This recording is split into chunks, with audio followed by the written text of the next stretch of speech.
জাতীয় সংসদ নির্বাচন সামনে রেখে অংশীজনদের সাথে সংলাপ করছে নির্বাচন কমিশন। মঙ্গলবার দিনব্যাপী ৮১টি দেশীয় পর্যবেক্ষক সংস্থার প্রতিনিধিদের সাথে সংলাপ করে ইসি। সকালে প্রথম সেশনে ৪০টি পর্যবেক্ষক সংস্থার প্রতিনিধিদের সাথে বৈঠক করে নির্বাচন কমিশন। পর্যবেক্ষক সংস্থার প্রতিনিধিরা প্রশিক্ষণ, সংসদ ও গণভোট নিয়ে প্রচারণা সহ সুষ্ঠু নির্বাচন আয়োজনের নানা পরামর্শ দেন কমিশনকে। বাধ্যতামূলক সাইবার প্রশিক্ষণ চালু করা, তথ্য সংগ্রহ, ডেটা সুরক্ষা, গবেষণা, প্রমাণ ভিত্তিক স্টোরেজ, প্রযুক্তিগত সহায়তা প্রদান করা।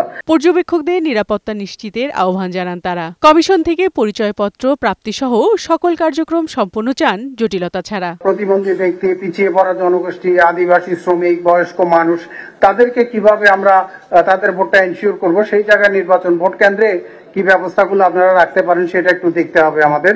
এ সময় নির্বাচন কমিশনার আবুল ফজল মোহাম্মদ সানাউল্লাহ বলেন, ইতিহাসের সবচেয়ে স্বচ্ছ নির্বাচন হবে আগামী সংসদ ভোট। নির্বাচন কমিশন স্বচ্ছ থাকবে, নির্বাচন কমিশনের চেনে যারা কাজ করবে তারা স্বচ্ছ থাকবে।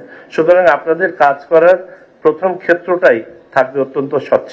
এটা আপনাদের জন্য একটা হিউজ অ্যাডভান্টেজ। প্রধান নির্বাচন কমিশনার এএমএম নাসির উদ্দিন স্বাগত বক্তব্যে বলেন, নির্বাচনে পর্যবেক্ষকদের সহযোগী হিসেবে চান। রাজনৈতিক সম্পৃক্ততা থাকা কাউকে পর্যবেক্ষক হিসেবে নিয়োগ না দেওয়ার আহ্বান জানান। নির্বাচনী আইন মেনে ইলেকশনটা কন্ডাক্ট হচ্ছে কিনা, আমাদের যে ইলেকশনে যারা দায়িত্ব আছে, presiding officer, pulling officer, returning officer, এদের পারফরমেন্সটা আইন অনুযায়ী হচ্ছে কিনা, শাসনতন্ত্র অনুযায়ী হচ্ছে কিনা, আরপি অনুযায়ী হচ্ছে কিনা, তাহলে এটা জানতে গেলে আপনার লোকজনত্ব এই আইনগুলো জানতে হবে। বিকেলে আরও ৪১টি দেশীয় পর্যবেক্ষক সংস্থার প্রতিনিধিদের সাথে সংলাপ করবে নির্বাচন কমিশন। বিউটি সমাদ্দার, বৈশাখী সংবাদ, ঢাকা।